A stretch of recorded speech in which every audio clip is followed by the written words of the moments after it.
One inconspicuous woman walks into an elite car dealership and is confronted with arrogance based on appearance. The next day, a man whose name is known throughout the country arrives and puts everything in its place. But instead of revenge, he chooses the opportunity to change the mind of a man who is used to judging by the cover. Thus begins a story about how one chance can change not only someone's career, but also their entire life. Don't forget to subscribe and like so you don't miss new stories.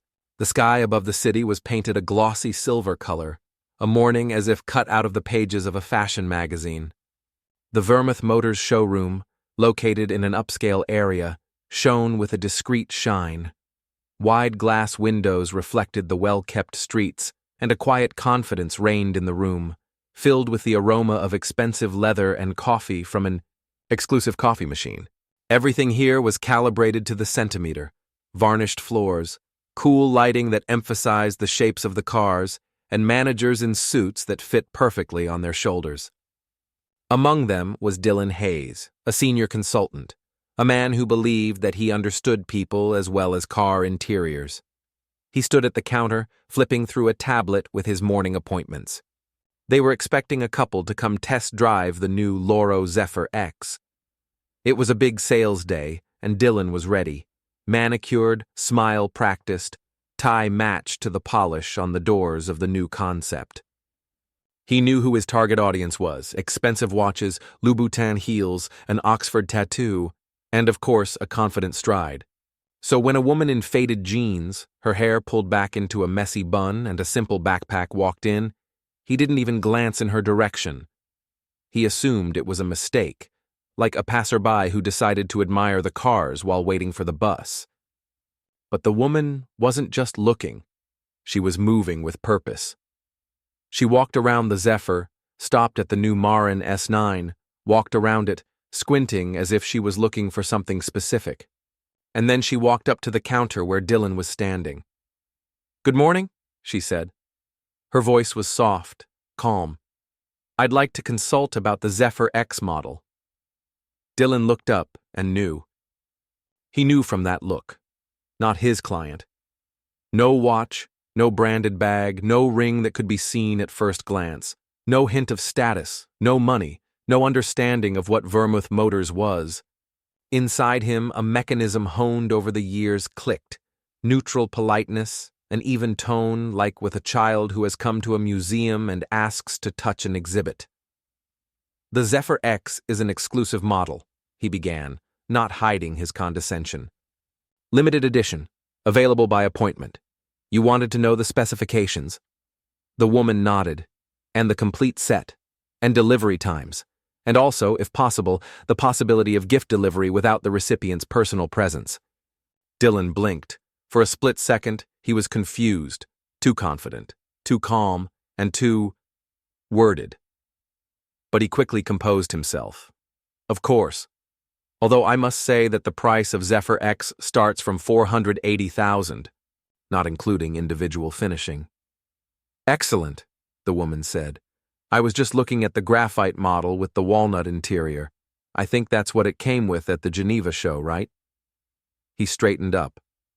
Damn. This woman read the trade magazines. "Do you work in the automotive industry?" She shook her head.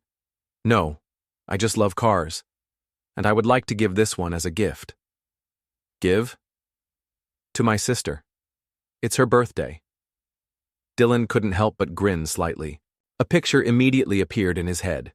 Two sisters, one driving a 20-year-old Kia, the other decided to show off. And then, alone, delays, complaints.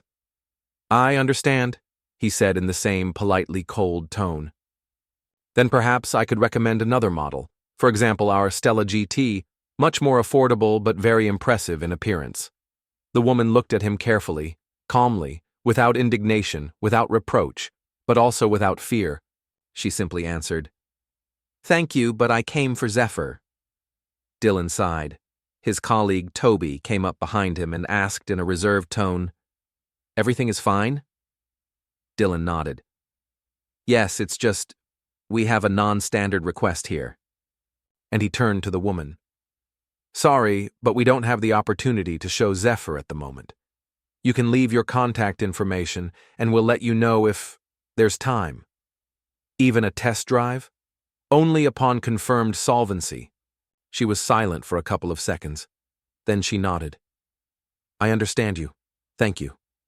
And she left. Without loud words, without indignation. But when the door closed behind her, a strange tension hung in the salon. The young intern, Leah, who had been watching the scene from behind the glass partition, frowned. She didn't know who this woman was, but she knew that she felt strangely awkward.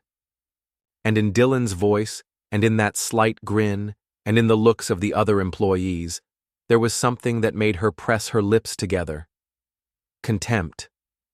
And, what's worse, complete confidence in her own rightness.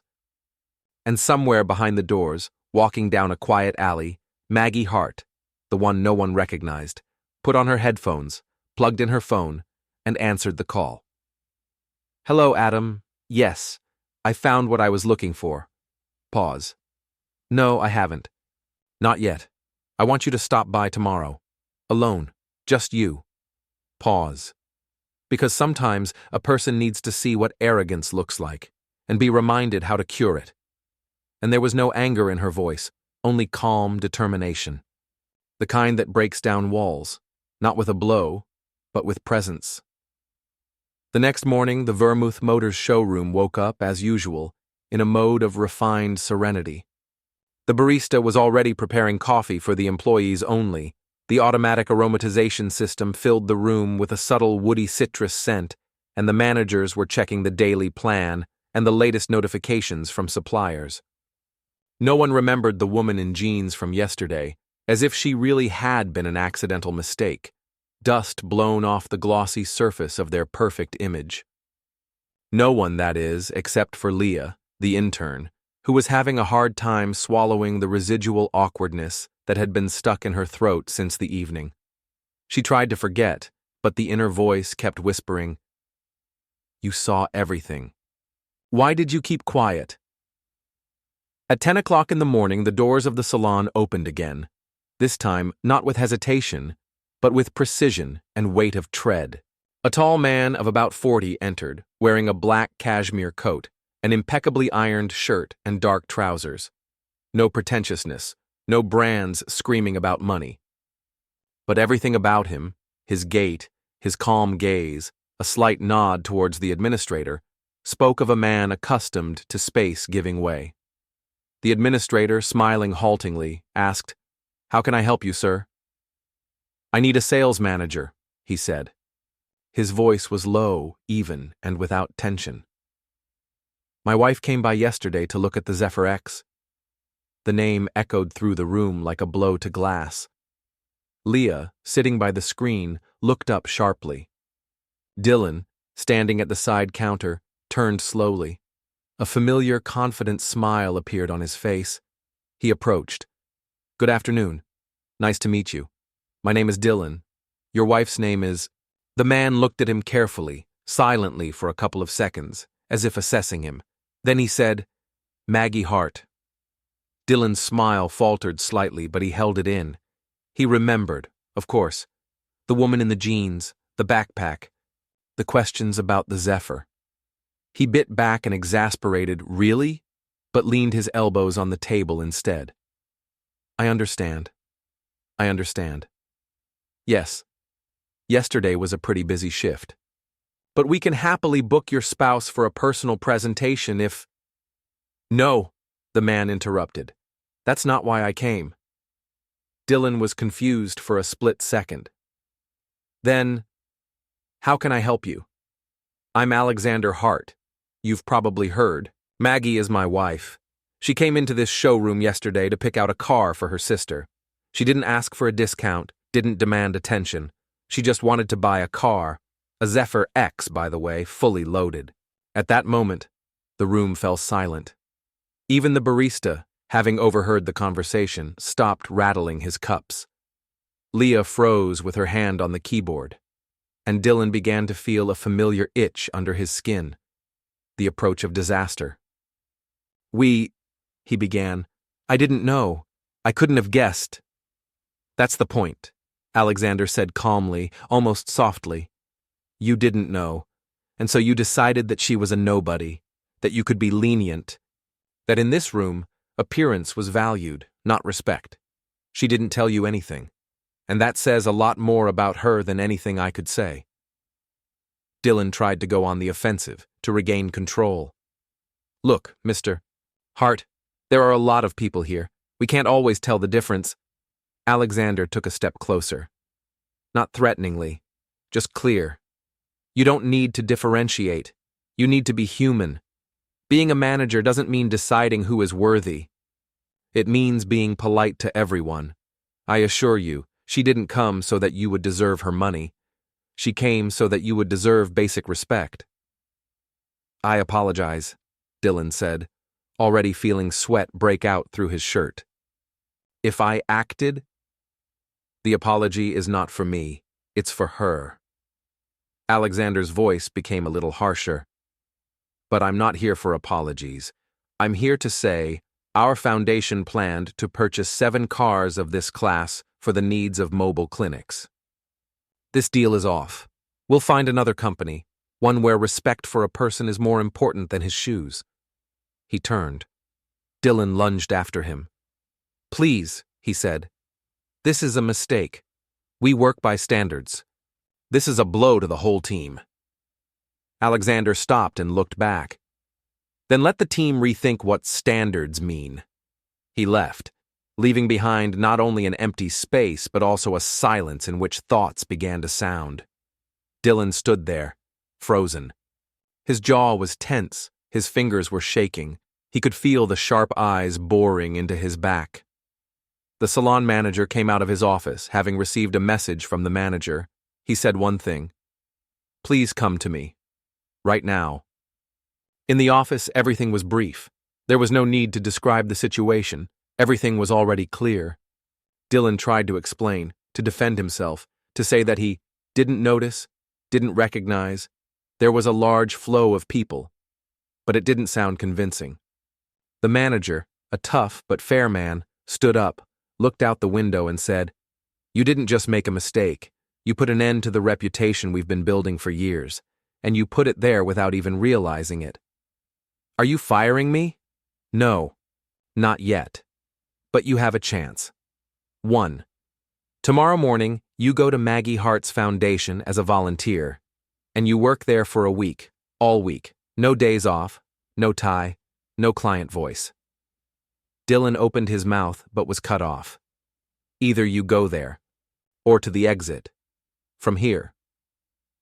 When he got home, he sat in the car for a long time. He looked at the steering wheel, at his hands, at the reflection in the glass.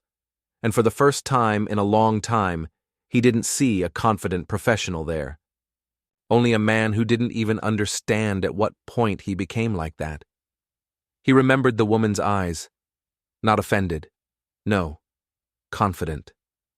As if she already knew that everything would fall into place.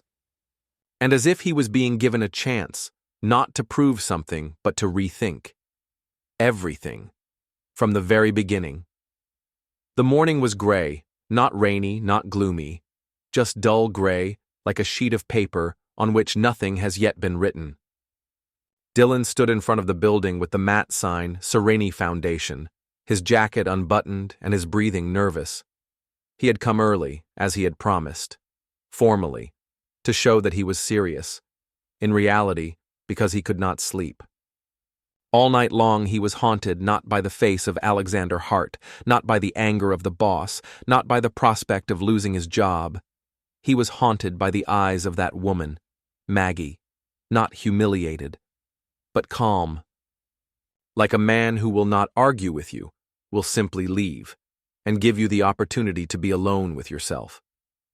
The door was opened by a young woman with a short haircut, wearing jeans and a hoodie with the foundation's logo.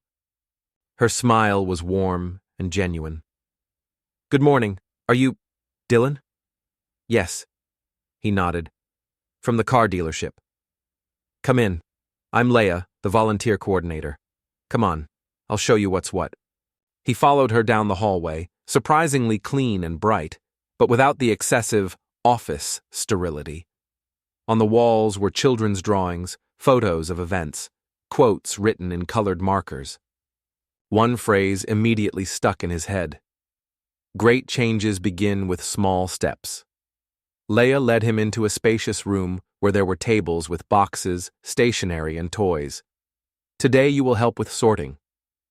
These are parcels for the families we accompany. And after, perhaps you will be able to participate in a creative activity. We try to give children not only food and clothes, but also space for imagination. This is important. Of course, Dylan nodded. I'm ready. He got down to business. For the first half hour, he silently rearranged the office supplies, counted the notebooks and pencils, sorted the toys. Everything was neat, systematic, habitual. But something in him shifted. Every sticker, every sealed box was not just an object. It was someone's day, someone's gift. Someone would open it and believe that they had been thought of. At noon, he was invited to a class. The playroom, bright and sunny, was filled with 8 children and 2 women. They were making clay, drawing, and listening to one of the curators read a story. Dylan stayed in the shadows, trying not to disturb. Until a girl of about 8 came up and handed him a lump of red clay. Will you help? He was taken aback. Then he sat down next to her. What are we doing? A castle, but not a simple one, in which a girl and her cat live. And no one can drive them away. That sounds important, he said, and carefully picked up the clay. Her name was Sasha. She spoke a lot, lively, intermittently, but cheerfully. She said that she lived with her grandmother, that she had a mother, but her mother was now in heaven. And the cat was a toy, but he knew how to listen. And you? She asked. Who are you? He hesitated. Then he said, I'm learning to be different. Sasha nodded as if she understood everything. It's hard, but you can do it. Here. She put a small rubber band bracelet on his wrist. Now you're not a stranger. Now you're ours. He pressed his lips together. Not from tenderness, but from something in his chest that was constricting, more than any scream. After lunch, Dylan helped load boxes into the truck. One of the drivers, hearing where he was from, chuckled. So you are that car dealership genius, huh? Apparently, he answered without arguing. You know, I thought you'd run away on the very first day, but you're holding on so far. I didn't run away. Because for the first time I understand that maybe all this is not a punishment, but a chance. In the evening, just about to leave, he glanced into the small reading room just to have a look. There, at the table, sat a woman. A hunched figure, a pale face, eyes, attentive, studying. She was leafing through documents, noting something. Maggie. He didn't know how to approach her. He didn't know if it was worth it. But she looked up herself. She smiled. Good evening, Mr. Hayes. Mrs. Hart, he nodded. I meant to say. She raised her palm. Don't talk. You're already here. That's more than any explanation. He fell silent. Then he said, I didn't see, not in the sense of you. I didn't see anything at all. People, those who come in. I just divided everyone into can buy and not worth wasting time. I didn't remember that respect isn't earned by appearance. And it's not lost, she said. If you've realized that, then it's still ahead. He looked at her. Thank you for not firing me, for not trampling on me. You could have. You had every reason. I didn't want revenge. I wanted someone like you to see. And say to yourself, I can do it differently. It was getting dark outside. Dylan walked out onto the porch, took a deep breath, and sat down on the steps. For the first time in a long time, he didn't want to go back to his place. He wanted to stay. To sit. To think. And maybe come again tomorrow.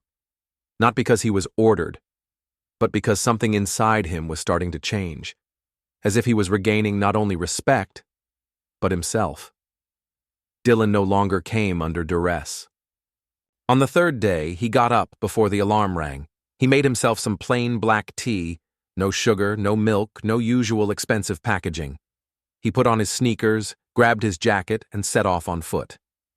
He didn't look for parking at the entrance, didn't look at his watch. He just wanted to be there. Not as a guest, not as a temporary guest in the world of others, but as a participant. It was especially quiet in the foundation in the morning. The corridors smelled of paper and a bakery. One of the volunteers had brought freshly baked buns.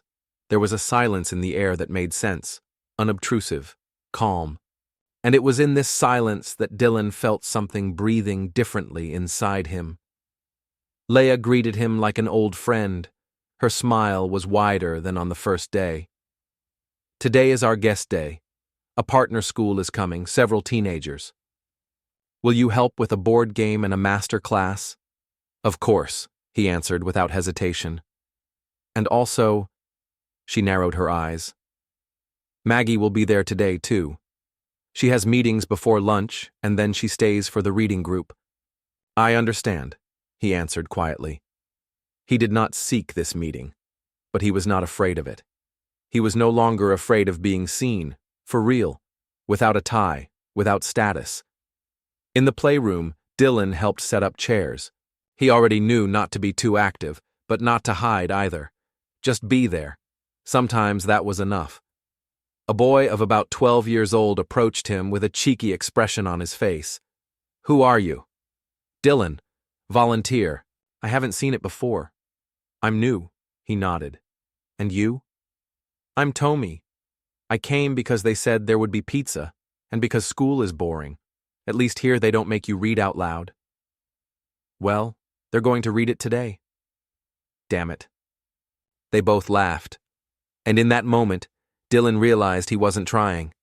He was just talking, just man to man. Later, at a study group, sitting in a circle of children and two curators, he heard Maggie read for the first time.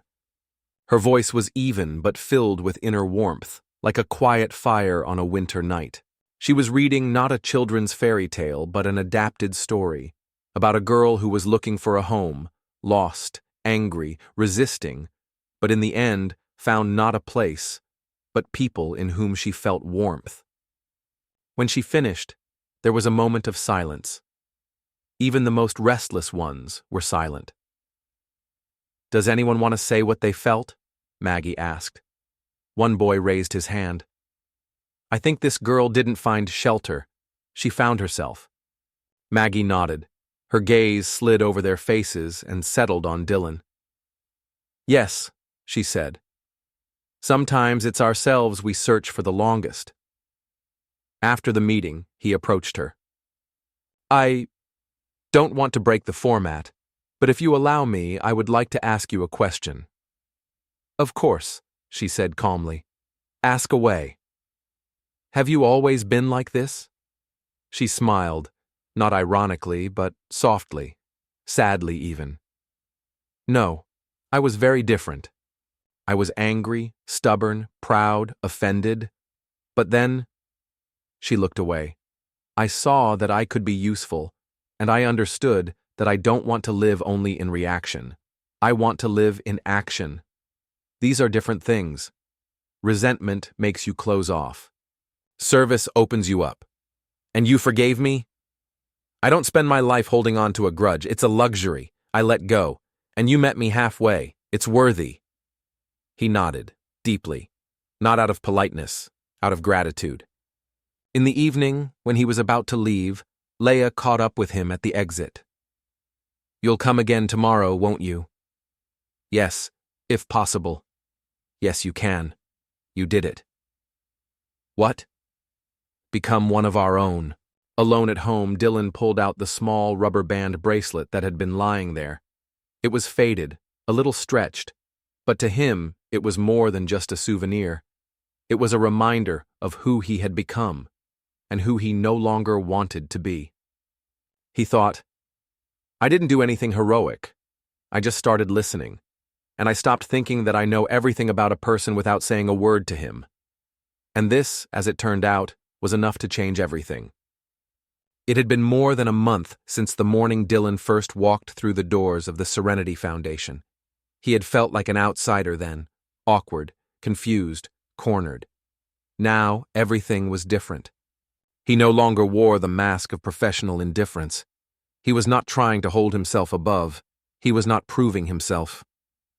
He was simply doing, loading boxes, putting away toys, sweeping, taking the kids to playdates, listening to stories of abused women, holding hands when someone cried. He was not a hero, but he was a man. At the foundation, they were already calling him by his first name without formality. People came up to him, said hello, asked for advice, shared their problems. Even the children, especially Sasha, now hugged him tightly when they met. And every time she ran up, slapping her sneakers on the tiles and said, "Dylan, I missed you," his throat tightened. He didn't notice how it became a part of his life, no longer volunteer week, but just an ordinary day. He began coming on weekends. In the evenings, he read materials about systemic poverty, about children without families, about women who hide from the past. He even gave a short speech at a charity dinner. He didn't try to be eloquent. He simply said, "I came here by mistake, and I stayed, out of conviction." And the audience applauded, not out of politeness, out of understanding. Maggie watched all this from afar. She didn't interfere. She didn't praise. But her eyes sometimes lingered on him a little longer, and there was no doubt in those eyes. There was respect. They didn't talk about the past. It just wasn't between them anymore. One day, a representative from Vermouth Motors visited the foundation. The management decided to explore the possibility of cooperation. Leah approached Dylan after the meeting and said, "They want to implement a social course for employees. Something like the one you took. And they want you to teach it." He froze. "I?" "Yes. No one knows better than you what it's like to be on both sides." He couldn't find words for a long time. Then he nodded. "Okay, if it helps, I'm ready." So he returned to the salon, not as a salesman, but as a guest. He came out in front of the employees, old colleagues, among whom were those who whispered behind your back and those who once chuckled, and he began to speak, without pathos, simply and precisely. "I'm not here to lecture. I'm here because I was like you. I divided clients into important and empty. I was wrong, a lot, and I was given a chance. Not by being fired, but by looking the other way. It was a gift, and I want to pass it on." Among the audience was Leah. She approached him after the speech. "You've changed," she said. "I remember how you wouldn't even look people in the eye. Now you look at the core. Maybe this is what it all happened for. The salon has changed. The atmosphere has changed along with it. Trainings, new forms of employee evaluation, partnerships with funds have appeared. Clients have noticed this. There is more trust, more sincerity. And most importantly, the invisible wall between the seller and the person standing opposite has disappeared."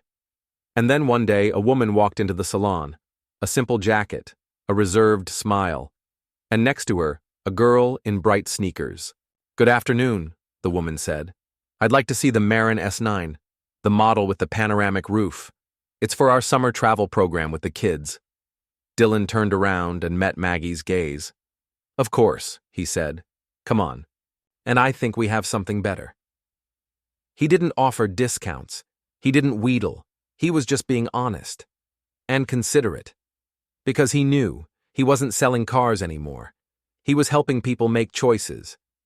And when Sasha, sitting in the car, turned to him and whispered, "Can we take this one to the mountains?" he smiled. "It is possible," he said. "And it definitely will be." And at that moment, he realized, the path that began with a refusal to respect led him to where he himself learned to respect. Without a tie, without schemes, just like a human being.